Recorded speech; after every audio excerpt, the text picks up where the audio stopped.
I am humbled by the cinema.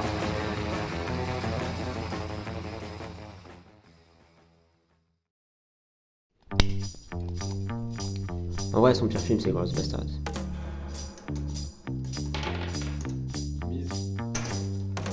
Vas-y, tu passes une part ? Tiens. Merci.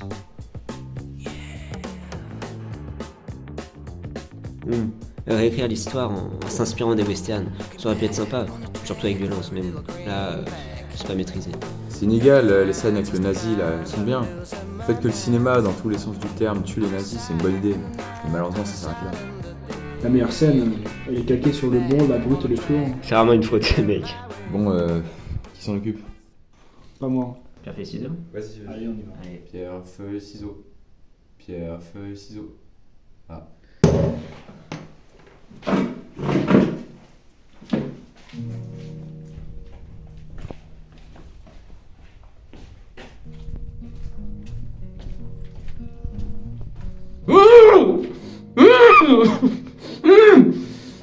T'as pas qu'à me dire ? En 8ème, on a les 8 salopards. Bon, l'histoire est pas folle. Le twist est un peu décevant, mais bon, l'ambiance elle est quand même sympa. On sent bien le côté dégueulasse des personnages et du lieu. Tous les acteurs jouent trop bien, tout le monde est trop bon dans ce film. Et le côté de faire un film huis clos, c'est très fort. Et moi, je salue la prise de risque. Et en parlant de prise de risque, en 7ème, on a le boulevard de la mort. Eh oh, j'ai rien à foutre de ton classement. Dis-moi juste comment vous avez réussi à transformer ces pigeons. Tu sais ce qui est arrivé si tu coopères pas. Dans ce film, Tarantino rend hommage au film d'exploitation de son enfance.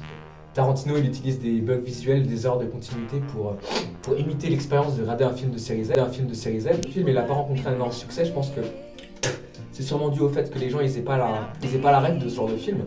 Moi, personnellement, j'ai bien kiffé. Ah ben non, je suis reculé. Si tu dis bien un film de merde, les gens pensent que c'est un film de merde. Après, ça reste très léger, Tarantino, il va pas jusqu'au bout de ses idées. Ce film, il aurait pu être beaucoup plus, quoi.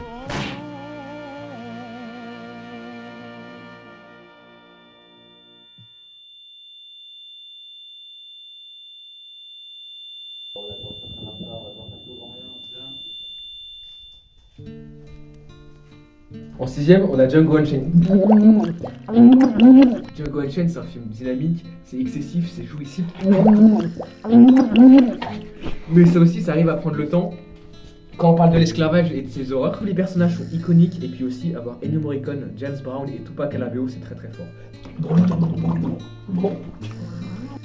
voudrais jamais parler, la torture c'est pas la bonne méthode. Bah, on fait quoi alors? J'ai peut-être une idée. Just think, I turned to a cult for mindless happiness when I had beer all along. And you, Marge, the bringer of beer.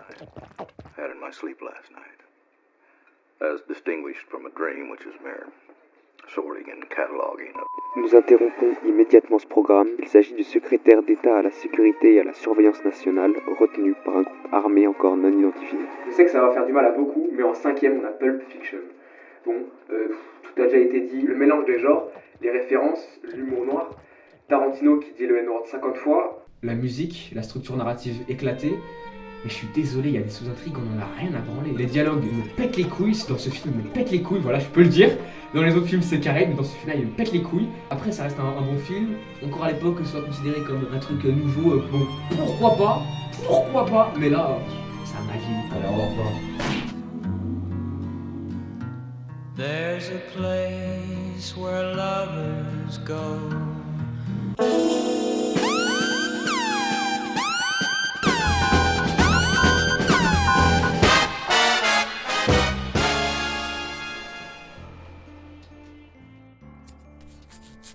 En 4ème, on a Jackie Brown. C'est un film qui est injustement dans l'ombre de films comme Pulp Fiction ou Reservoir Dogs. Pourtant, il a tout pour lui. Un casting exceptionnel, Robert De Niro, Samuel L. Jackson, Michael Keaton et surtout Pam Grier, une des figures de proue de la Blaxploitation, dont s'inspire énormément Tarantino dans ce film. La Blaxploitation, c'est un mouvement qui mettait en valeur des héros noirs. Mais ici, plutôt que de s'enfermer dans l'excès et la caricature, Tarantino privilégie des thèmes comme l'amour et la quête de liberté. Définitivement, c'est un film à part dans la carrière de Tarantino. Après, en 3ème, on a Kill Bill.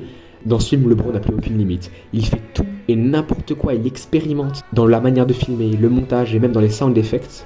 C'est un pot pourri d'arts martiaux hongkongais, de shambara japonais et de western spaghetti.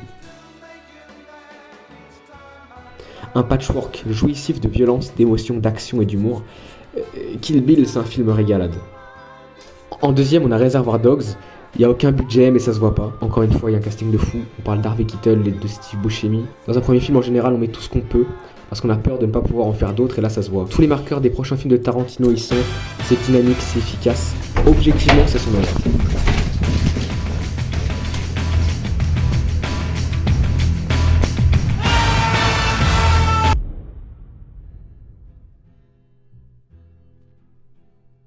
Si on devait en choisir un meilleur, je pense que ce serait quand même Once Upon a Time in Hollywood, c'est son dernier, et c'est un hommage au cinéma des années 60-70, et puis il a réécrit l'histoire à nouveau, sauf que cette fois il a réussi. Et ça fait quelque chose de vraiment bien. Ouais, Los Angeles c'est bien reconstitué. Les scènes de voiture, c'est un classique. Tout le monde est trop bien dans ce film. Margot Robbie, DiCaprio, c'est plus sobre, c'est moins Tarantino. C'est quoi, c'est notre fils de pute?